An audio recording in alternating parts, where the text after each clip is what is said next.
이항규TV 시청자 여러분, 안녕하십니까? 지난주부로 이항규TV 구독자가 이제 8,000명을 넘어섰습니다. 그동안 이항규TV를 시청해 주시고 성원해 주신 시청자 여러분들께 진심으로 감사를 드리고, 이항규TV를 통해서 많은 분들이 죄에서 벗어나고 구원의 확신을 갖게 되었다는 간증과 또 여러분들이 달아주시는 그 댓글을 볼 때 너무 감사했습니다. 제가 댓글을 달아주시는 시청자 여러분들에게 일일이 다 댓글을 달아드리지 못해서 죄송합니다만은 항상 감사한 마음을 가지고 있습니다. 저는 지금까지 주로 그 복음에 관련된 내용들을 방송해 왔는데, 여러분들이 더 많은 분들에게 이항규TV 영상을 퍼날라 주셔서 많은 분들이 죄에서 벗어나고 율법에서 벗어나고 사탄의 권세에서 벗어나서 예수 그리스도 안에 들어오게 되기를 바라고, 또 참된 교회 안에서 믿음을 배우면서 복음을 위해 일하게 되기를 바랍니다. 저는 지난주에 대구에서 오신 한 원로 목사님과 신앙에 대한 이야기를 나누었습니다. 이 목사님은 대구에서 오랫동안 목회를 하시다가 지금은 이제 은퇴하신 연세가 82세인 원로 목사님이신데, 저희들이 전하는 복음에 대해서 아주 깊은 관심을 가지고 또 저희들의 말씀도 많이 들으셨고 성경을 가지고 대화하기를 아주 좋아하는 분이셨습니다. 그런데 이제 그 목사님은 당신은 장로교 합동측 목사이기 때문에 예정설을 믿는다라고 말씀을 하셨습니다. 그래서 이제 예정설을 믿는 근거로 에베소서 1장 4절에 보면 곧 창세 전에 그리스도 안에서 우리를 택하사 우리로 사랑 안에서 그 앞에 거룩하고 흠이 없게 하시려고 이렇게 되어 있지 않느냐. 그리고 사도행전 13장 48절에도 보면 바울이 복음을 전했을 때 이방인들이 듣고 기뻐하여 하나님의 말씀을 찬송하며 영생을 주시기로 작정된 자는 다 믿더라. 여기 보면 영생을 주시기로 작정된 자가 있지 않느냐. 영생을 주시기로 작정된 자는 다 믿더라. 그래서 우리는 예정을 믿는다. 이렇게 말씀을 하셨습니다. 제가 좀 말씀을 드렸습니다. 목사님, 저도 장로교회 출신입니다. 제가 장로교회를 한 10년 가까이 다녔는데, 장로교회의 교리에 기초를 놓은 사람은 존 칼빈이죠. 근데 칼빈의 후예들이 칼빈의 그 신학 사상을 정리해서 칼빈주의의 5대 교리라는 걸 만들지 않았습니까? 이것이 오늘날 장로교 교리의 이 근간을 이루고 있는 것인데, 이 칼빈주의의 5대 교리의 그 이제 첫 글자를 영어로 따서 튤립이라고 사람들이 이름을 붙였죠. 이제 TULIP, T는 이제 토탈 디프레버티 그래가지고 전적인 타락, 인간의 전적인 부패와 타락, 인간의 전적인 무능. 그리고 이제 두 번째는 unconditional election이라고 해서 무조건적인 선택. 세 번째는 limited atonement라고 해서 제한적 속죄. 네 번째는 irresistible grace라고 해서 불가항력적인 은혜. 그다음 마지막에 이제 perseverance of saints라고 해서 성도의 견인. 이 견인이라고 번역을 해서 사실 일반 성도들은 이 견인이라는 게 뭔 말인지 의미를 잘 모르는 분들이 많은데 좀 어려운 단어로 번역을 했습니다. 사실은 좀 견인이라고 하기보다도 보존이라고 번역을 하면 좀 더 이해가 쉬운데, 한 번 구원받은 사람은 하나님이 그 구원을 영원히 보존하신다. 뭐 이런 이제 교리죠. 근데 이제 제가 그 목사님께 말씀을 드렸습니다. 목사님, 칼빈의 예정설에는 문제가 있습니다.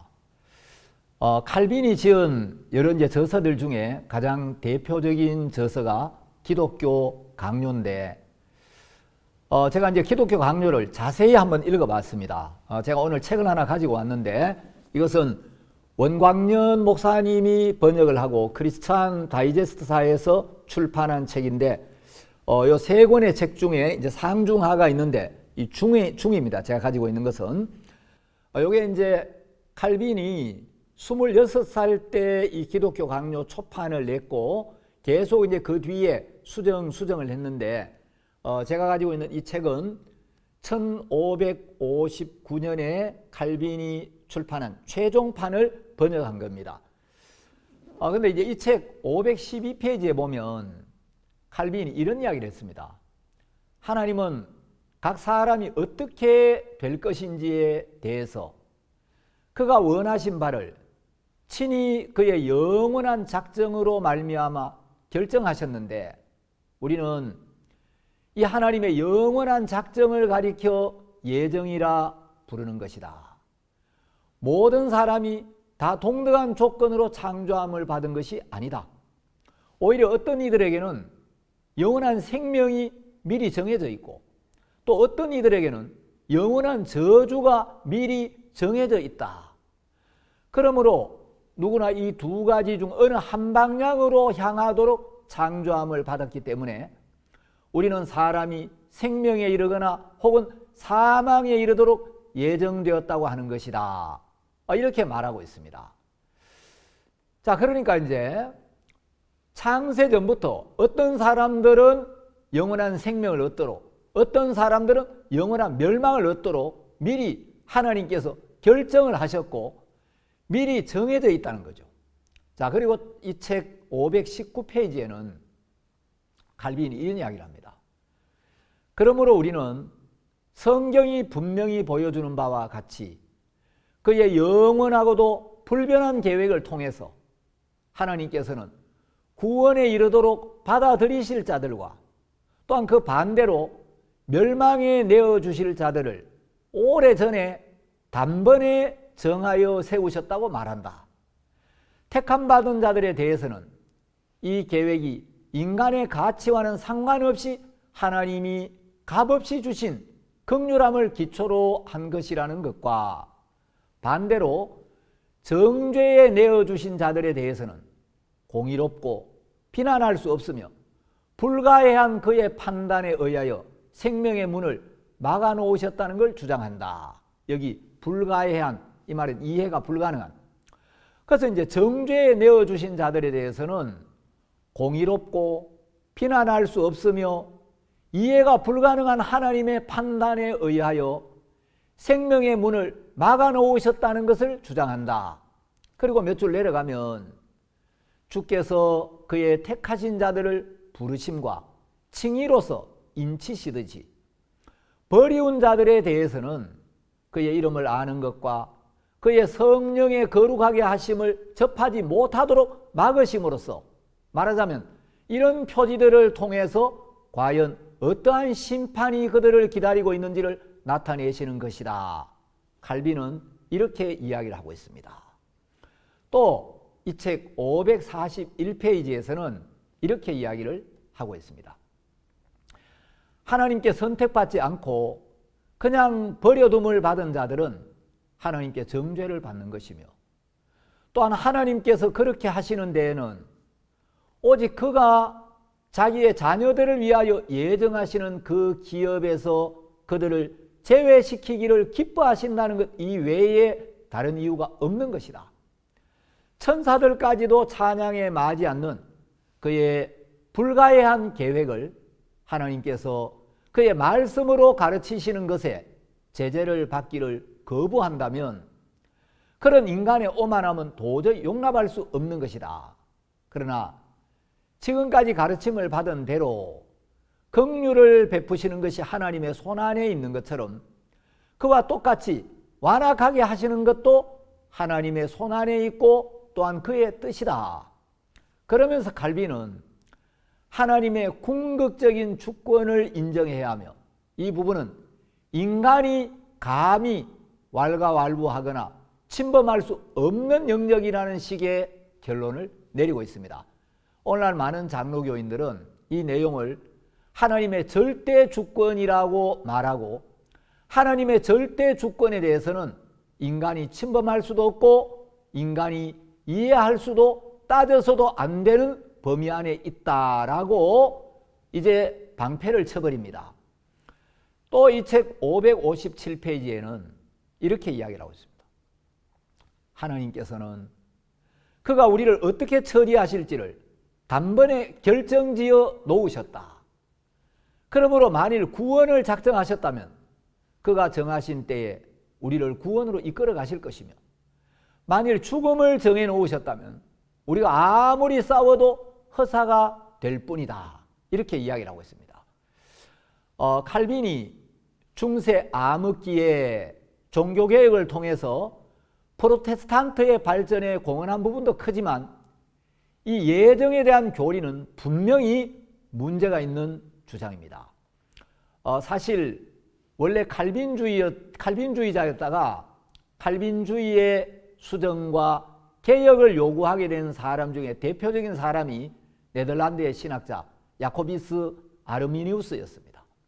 이 아르미니우스는 스위스에서 공부를 하고 암스테르담의 회중교회 목사로도 봉직을 했습니다.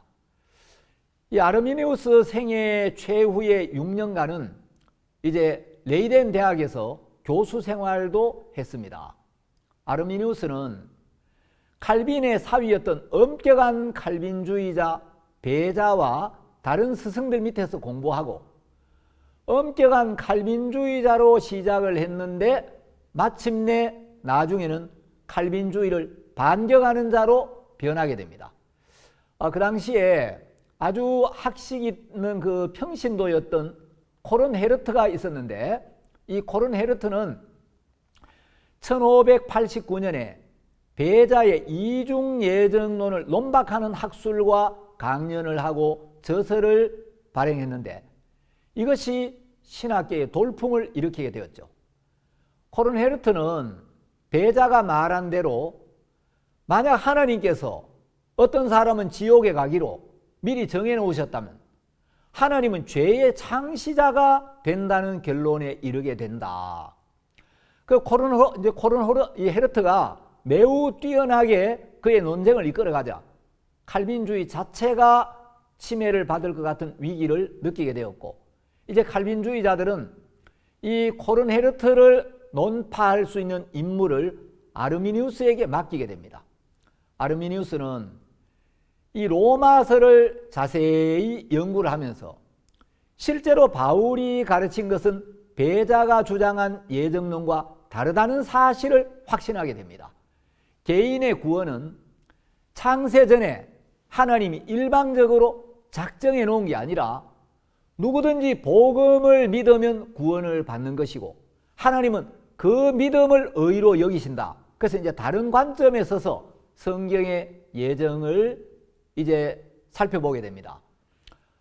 이 아르미니우스는 초대교회 교부들의 책을 읽고 학문적으로 검토를 해서 어떤 훌륭한 교부도 베자의 견해를 받아들인 적이 없었다는 사실과 칼빈의 이중 특별 예정은 공식적으로 교회에 받아들인 적이 없다는 걸 발견합니다.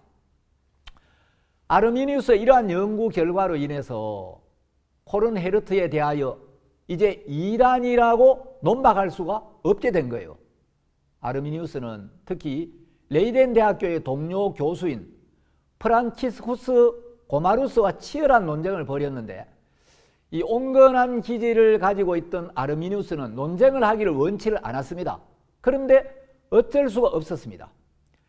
이 아르미니우스의 신학 사상을 이제 알미니안주의라고 하는데, 여기서 뭐 그 아르미니우스의 신학 사상을 상세하게 논할 수는 없지만, 그러나 아르미니우스의 주장도 완벽한 건 아니고 그의 주장에도 일부 문제가 있습니다. 그러나 아르미니우스가 예정교리는 1차적으로 논리적이거나 철학적이 아니라 반드시 성경적이어야 한다라는 자세를 가지고 있었는데, 이 점은 굉장히 높이 살 필요가 있습니다. 이 알미니안주의에 대항하여 칼빈주의자들이 답한 것이 바로 칼빈주의의 5대 강령입니다. 그래서 이제 그 5대 강령 첫 글자를 따서 소위 튤립이라고 부르고 있는 거죠. 이 감리교의 창시자인 요한 웨슬리는 칼빈주의자들의 이중 예정론을 거부했습니다.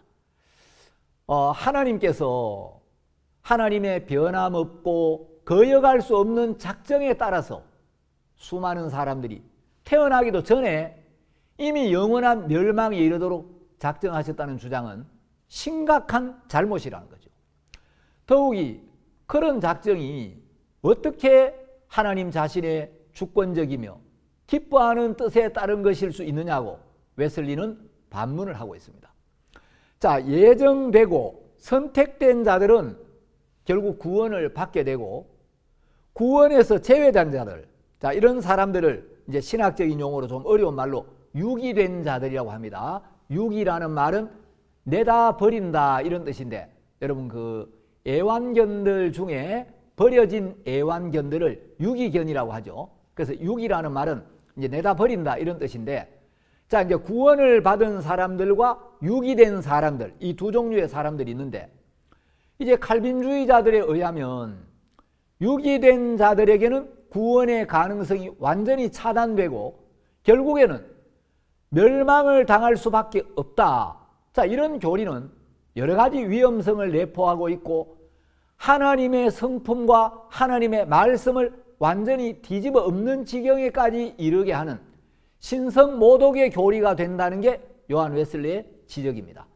웨슬리는 성경 전체에 걸쳐서 하나님이 말씀을 통해 우리에게 계시한 하나님의 성품은 공의와 사랑인데, 공의와 사랑의 하나님이 무조건적으로 누구는 미워하고 무조건적으로 누구는 사랑한다면 이것은 성경의 진리와 복음의 기초에 모순되는 일이라는 거죠. 이건 우리가 믿는 신앙의 기초, 우리가 믿는 복음의 기초 자체를 근본적으로 무너뜨리는 거다. 웨슬레는 이렇게 이야기를 하고 있는 겁니다.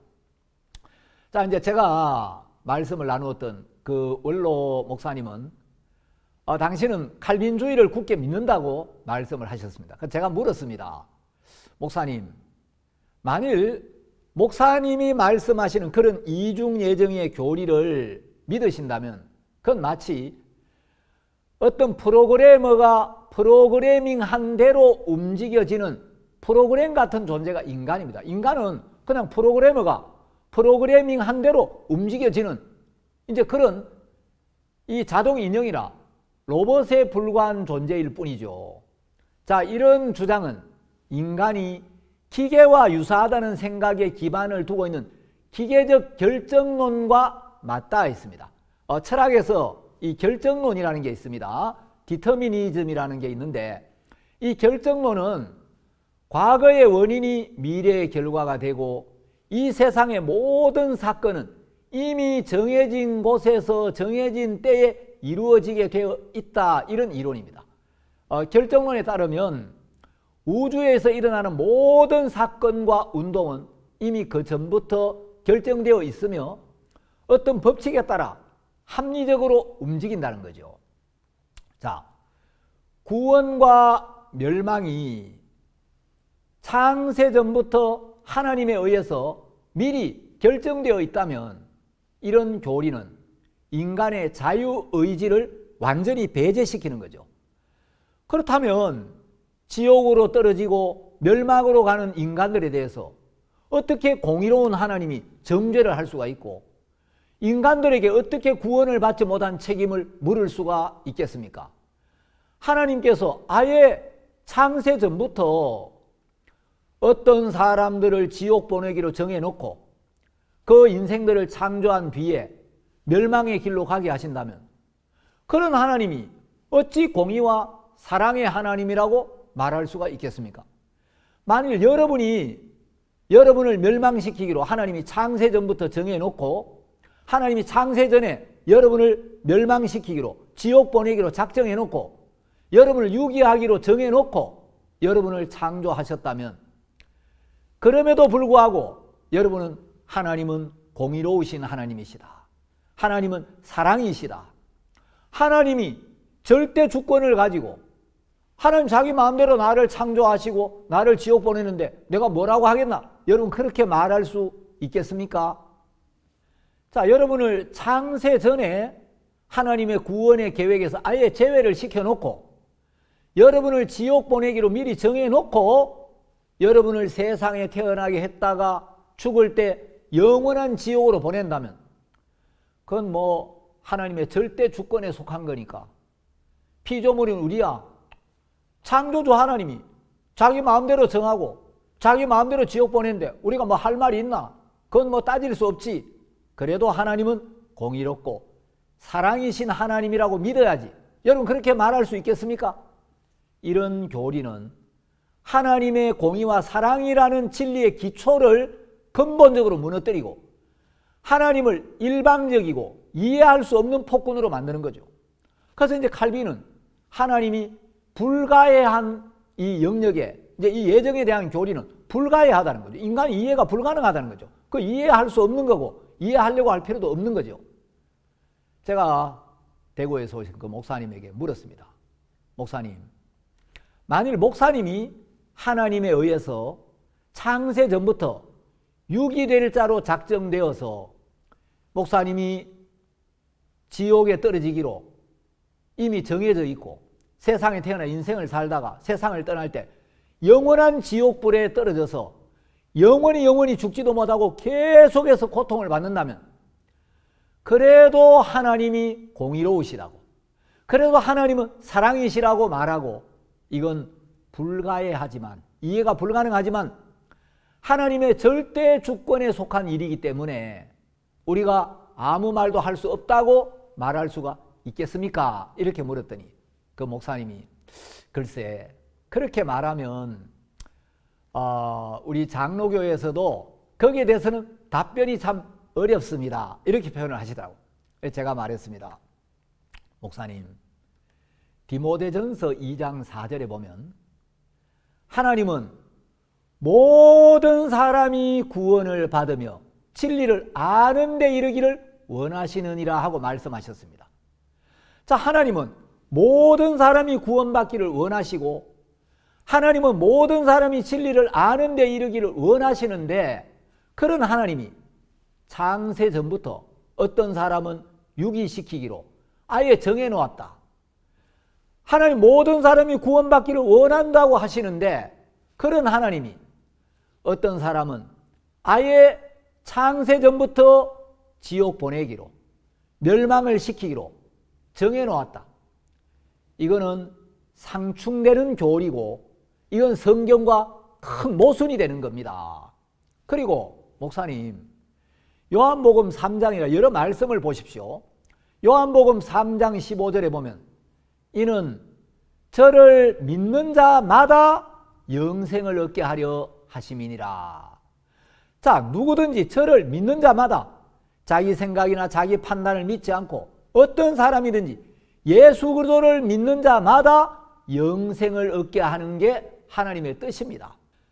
자, 그리고 이어지는 요한복음 3장 16절, 우리가 너무 잘 아는 말씀이죠. 하나님이 세상을 이처럼 사랑하사 독생자를 주셨으니 이는 저를 믿는 자마다 멸망치 않고 영생을 얻게 하려 하심이니라. 여러분, 하나님은 세상을 사랑하셨고 세상 모든 사람을 위하여 독생자를 주셨습니다. 그리고 저를 믿는 자마다 멸망치 않고 영생을 얻게 하는 게 하나님의 뜻입니다. 누구든지 예수 그리스도를 믿으면 멸망치 않고 영원한 생명을 얻게 하는 게 하나님의 뜻이고 하나님의 마음이라는 거죠. 자, 저를 믿는 자마다 여기에 영어 성경을 보면 whoever라고 되어 있습니다. whoever는 누구든지. 자, 그래서 이제 이 요한복음 3장 16절에는 whoever라는 단어가 2번 나옵니다. 여러분, 요한복음 11장 25절에도 예수께서 가라사대 나는 부활이요 생명이니 나를 믿는 자는 죽어도 살겠고 무릇 살아서 나를 믿는 자는 영원히 죽지 아니하리니 이것을 네가 믿느냐. 여기도 살아서 나를 믿는 자는 영어 성경에는 역시 whoever라는 단어가 들어가 있습니다. And whoever lives and believes in me shall never die. 자, 누구든지 여러분 여기 복합관계대명사 이 whoever라는 단어는 뭐뭐 하는 사람은 누구든지, 뭐뭐 하는 사람은 누구나, 누가 뭐뭐 하든, 누가 뭐뭐 할지라도 이런 뜻의 단어죠.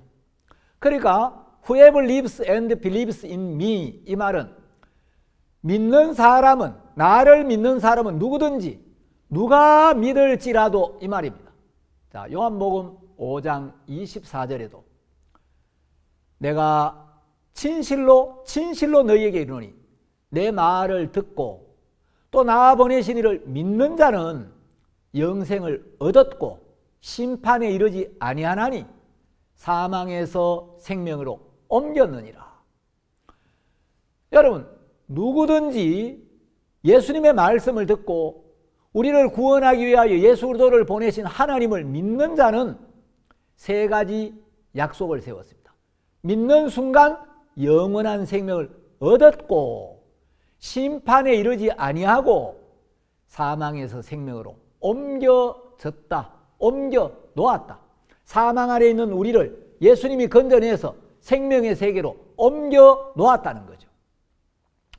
사도행전 2장 21절과 로마서 10장 13절에는 똑같은 구절의 내용이 있는데 누구든지 주의 이름을 부르는 자는 구원을 얻으리라 하였느니라. 자, 여기도 역시 whoever라는 단어를 쓰고 있습니다. For whoever calls on the name of the Lord shall be saved. 여러분, whoever, 누구든지 주의 이름을 부르는 자는 구원을 얻는다고. 누구든지는 어떤 제한을 두지 않았다는 거죠. 예외가 없다는 거죠. 누구든지. 요한 1서 4장 15절에도 누구든지 예수를 하나님의 아들이라 시인하면 하나님이 저 안에 거하시고 저도 하나님 안에 거하느니라. 여러분 요한계시록 3장 20절도 볼지어다 내가 문 밖에 서서 두드리노니 누구든지 내 음성을 듣고 문을 열면 내가 그에게로 들어가 그로 더불어 먹고 그는 나로 더불어 먹으리라. 자, 여기 누구든지 예수님의 음성을 듣고 마음의 문을 열면 예수님이 그 안에 들어와서 예수님이 그로 더불어 먹고 그는 예수님으로 더불어 먹게 된다고 약속을 하셨습니다. 여러분, 이스라엘 백성들은 택함을 받은 민족이죠. 선택된 민족. 그래서 선민의식이 굉장히 강했습니다. 자, 하나님이 택한 백성이었는데 그들이 하나님을 떠나고 우상을 숭배하고 선지자들을 통하여 선포되는 하나님의 말씀을 무시하고 회개하지 않았을 때 그들은 버림을 당했습니다. 자, 오늘 아침에 예레미야 5장 말씀을 좀 읽었습니다. 예레미야 18장. 자, 예레미야 18장 5절 이하의 말씀을 제가 아침에 쭉 읽었는데 예레미야 18장 5절 이하에 이런 말씀이 있죠.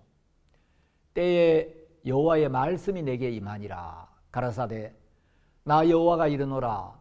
이스라엘 족속아 이 토기장이에 하는 것 같이 내가 능히 너희에게 행하지 못하겠느냐. 이스라엘 족속아 지늘기 토기장이의 손에 있음 같이 너희가 내 손에 있느니라. 내가 언제든지 어느 민족이나 국가를 뽑거나 파하거나 멸하리라 한다고 하자. 만일 나의 말한 그 민족이 그 악에서 돌이키면 내가 그에게 내리기로 생각하였던 재앙에 대하여 뜻을 돌이키겠고 내가 언제든지 어느 민족이나 국가를 건설하거나 심으리라 한다고 하자. 만일 그들이 나보기에 악한 것을 행하여 내 목소리를 청종치 아니하면 내가 그에게 유익케 하리라 한 선에 대하여 뜻을 돌이키리라. 여러분 여기 자 지늘기 토기장이의 손에 있음 같이 너희가 내 손에 있다. 내가 모든 걸 주관한다.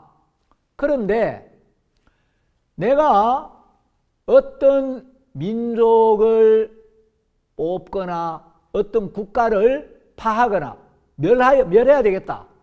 내가 국가를 뽑거나 파하거나 멸하리라 한다라고 하자.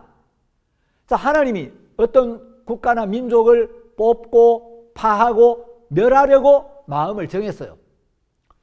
그런데 하나님이 말씀하신 그 민족이 그 악에서 돌이키면 내가 그에게 내리기로 생각했던 재앙에 대하여 뜻을 돌이키겠다. 그 다음에 10절 이하에 보면 9절 이하에 보면 내가 언제든지 어느 민족이나 국가를 건설하거나 심으리라 한다고 하자.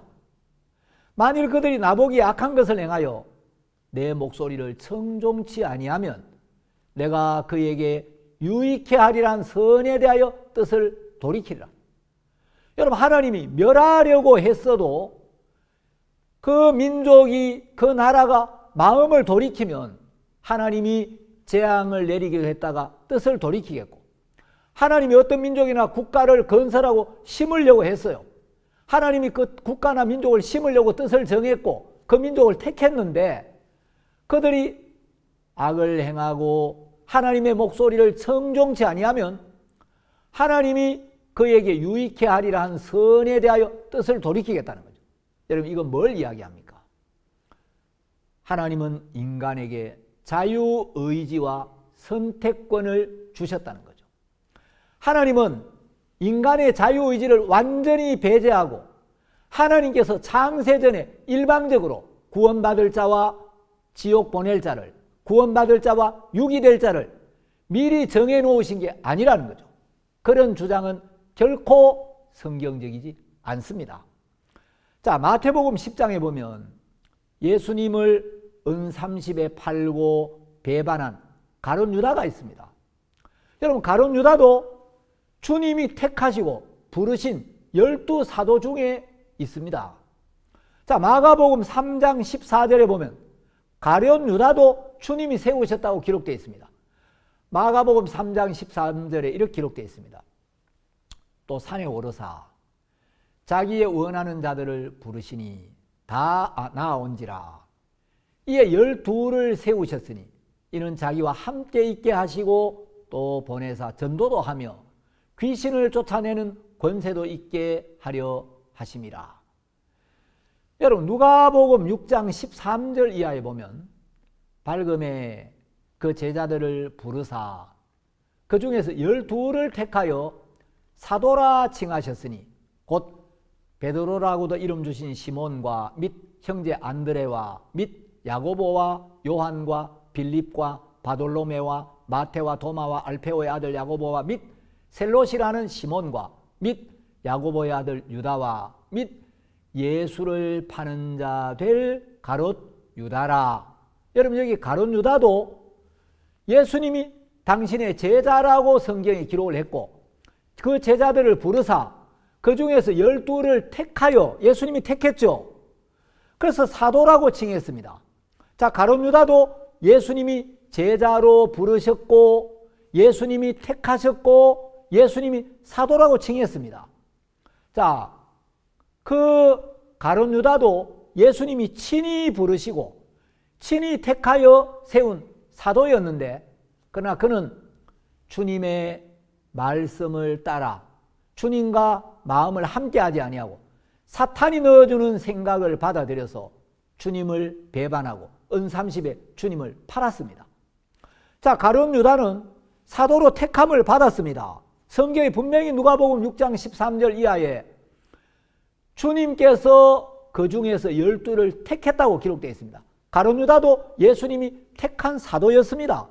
그러나 그가 예수님의 마음에 이끌림을 받지 아니하고 예수님의 말씀에 이끌림을 받지 아니하고 사탄이 넣어주는 생각을 받아들여서 사탄의 이끌림을 받고 예수님을 배반하고 예수님을 팔았을 때 그는 버림을 받았습니다. 가룟 유다는 구원을 받지 못하고 멸망을 당했죠. 가룟 유다는 구원을 못 받고 지옥으로 갔습니다. 예수님이 택해도 예수님의 마음을 받아들이지 아니하고 예수님의 말씀을 받아들이지 아니하고 예수님의 말씀과 다른 사탄이 넣어주는 생각을 받아들여서 사탄의 종으로 사탄의 도구로 쓰임을 받으니까 버림을 받았다는 거죠.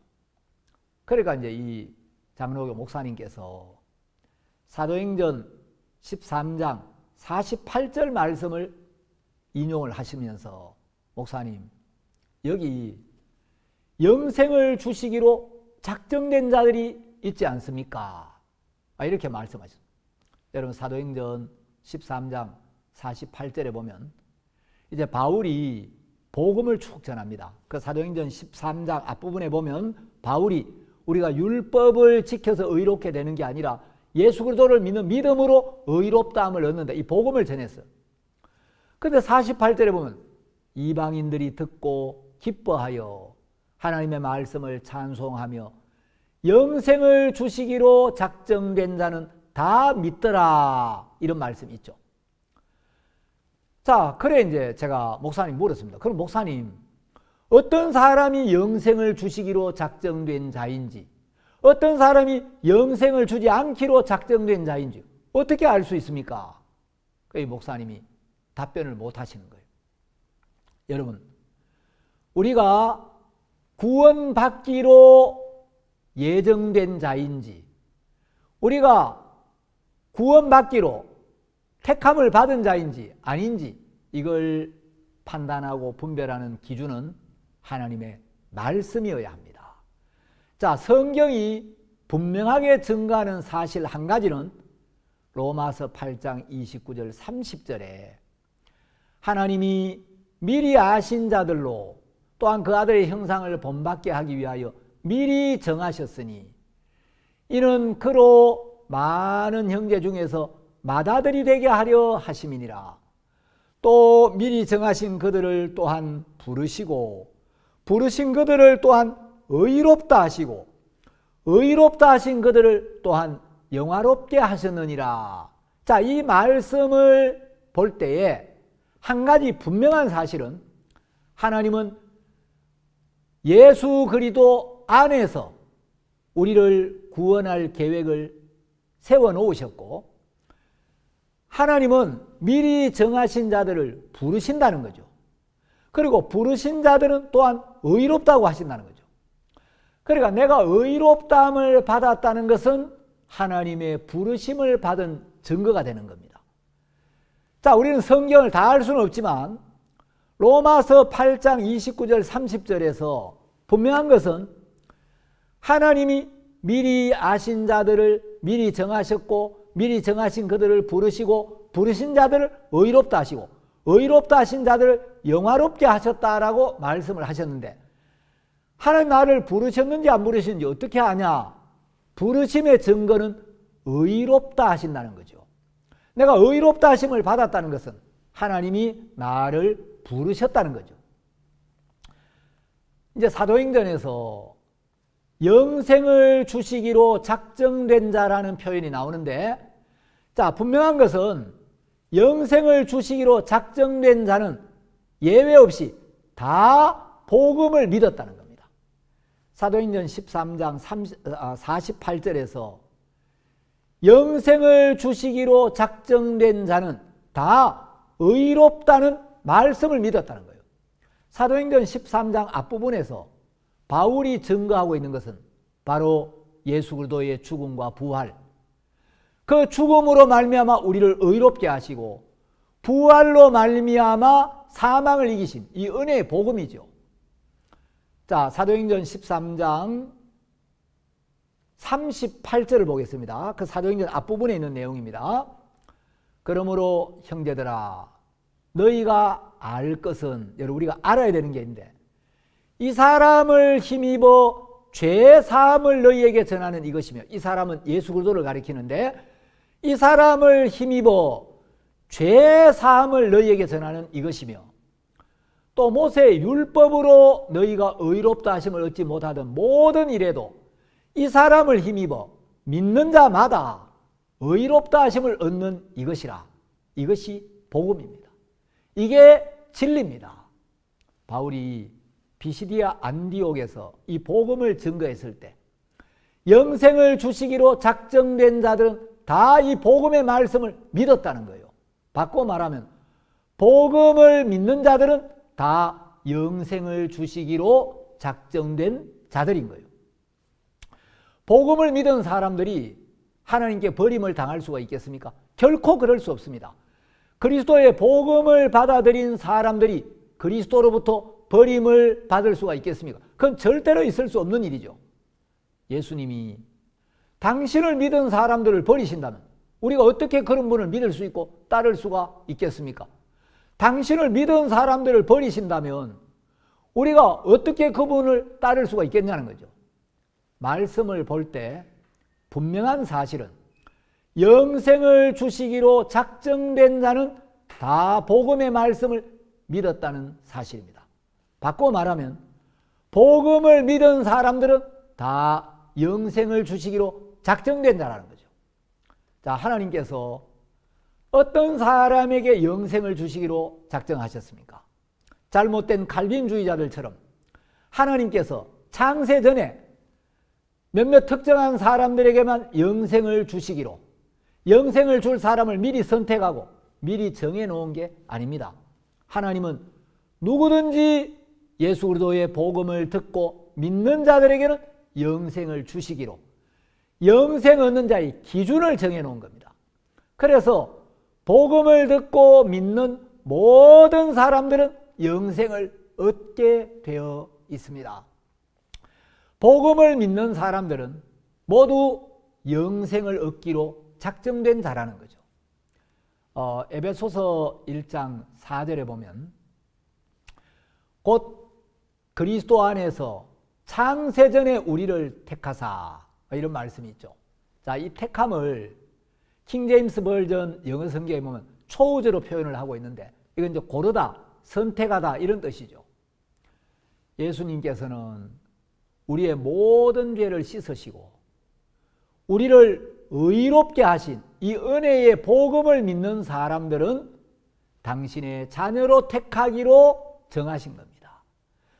자, 누구든지 복음을 믿으면 주님은 그 사람을 당신의 자녀로 택하는 거죠. 당신의 자녀로 삼는다는 약속입니다. 그런데 사람들이 그리스도 안에서 우리를 택하사 이 말씀을 읽을 때 그리스도 안에서의 방점을 찍기보다도 우리를 택하사 여기에다 자꾸 방점을 찍다 보니까 예정에 대한 오해가 많이 생기는 거예요.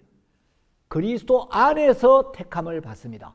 다시 말하면 누구든지 그리스도 안에만 들어오면 그는 하나님의 자녀로 택함을 받는다는 거죠.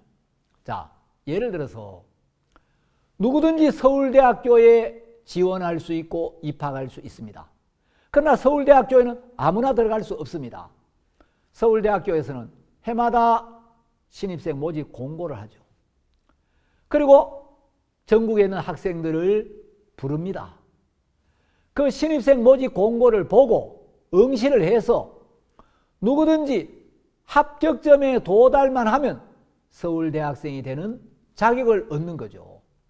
자, 서울대학교 입학할 사람을 서울대학교 측에서 시험도 보기 전에 미리 정해놓는 게 아니죠. 합격의 기준을 정해놓는 거지 합격자를 시험 치기 전부터 미리 정해두지는 않습니다. 출애굽기 25장부터 40장까지에는 이 성막에 관한 말씀이 나오는데 성막을 보면 성막에 문이 있습니다. 그 문으로 누구든지 들어가서 속죄 제사를 드리고 죄사함을 받을 수가 있습니다. 그러나 자기 기준과 자기 생각이 버려지지 않은 사람은 그 문으로 들어갈 수가 없습니다. 자, 이 성막의 문은 요한복음 10장 9절에 보면 예수님께서 내가 문이니 누구든지 나로 말미암아 들어가면 구원을 얻고 또는 들어가며 나오며 꼴을 얻으리라 하고 말씀하셨습니다. 누구든지 예수 그리스도로 말미암아 들어가면 구원을 얻는다는 거죠. 예수 그리스도가 문이라는 겁니다. 그리고 요한복음 10장 1절에는 내가 진실로 진실로 너희에게 이르노니 양의 우리에 문으로 들어가지 아니하고 다른 데로 넘어가는 자는 절도며 강도요 하신 말씀 그대로입니다. 자, 에베소서 1장 4절은 곧 창세 전에 그리스도 안에서 우리를 택하사 이렇게 말씀하고 있는데 여러분 이 성경에는 그리스도 안에서라는 표현이 많이 나옵니다. 자, 우리말로 그리스도 안에서라고 이 번역된 성경이 영어로는 로마서 6장 11절에는 그리스도 안에서 하는 이 표현을 영어로는 through Jesus Christ our Lord 하고 되어 있습니다. 그리스도를 통하여 이런 의미라는 거죠. 자, 그리고 로마서 14장 14절에서는 그리스도 안에서를 영어로 by the Lord Jesus 그리스도에 의해라고 표현했습니다. 그래서 그리스도 안에서 우리를 택했다는 말은 그리스도를 통해서 그리스도에 의해서 우리를 하나님의 자녀로 구원받은 자로 택한다는 거죠. 누구든지 그리스도 안에 들어오면 그 사람은 하나님의 자녀로 택함을 받는다는 거죠.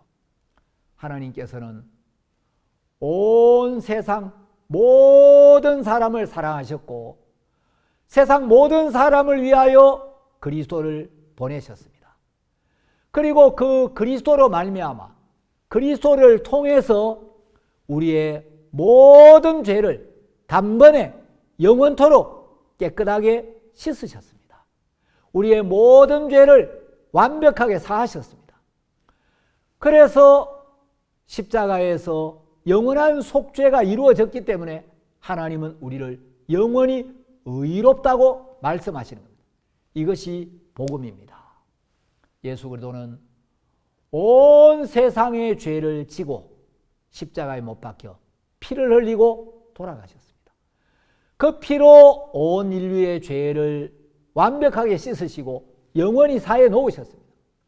만일에 창세전부터 지옥 가기로 선택되고 예정된 사람, 하나님께 유기된 사람을 하나님 편에서 미리 선택하고 미리 정해 놓으셨다면 예수 그리스도께서 택함받은 사람들을 위해서만 피를 흘리시지 무엇 때문에 애시당초 지옥에 버려버릴 그 인간들을 위해서 십자가 위에서 피를 흘려야 하겠습니까?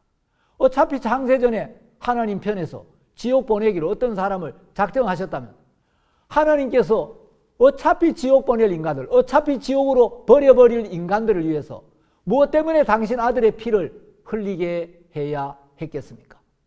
그들을 위하여 흘리는 피는 헛되이 흘려지는 피가 되고 마는 것이죠. 하나님은 공의의 하나님이십니다.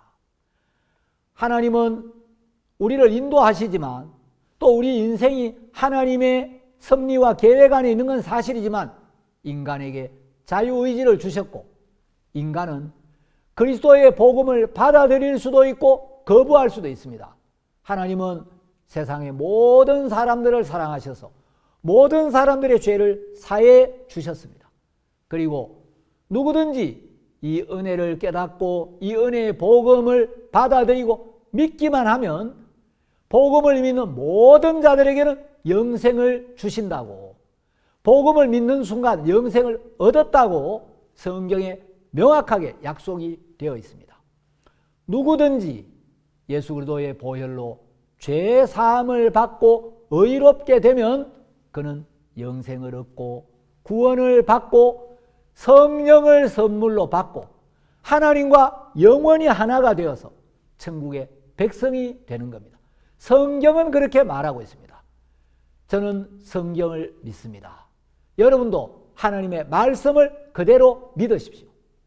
여러분이 하나님의 말씀이 증거하는 진리를 올바로 분별하고 올바른 믿음 위에 서서 주님을 위해 사는 귀한 성도들이 되시기를 바랍니다.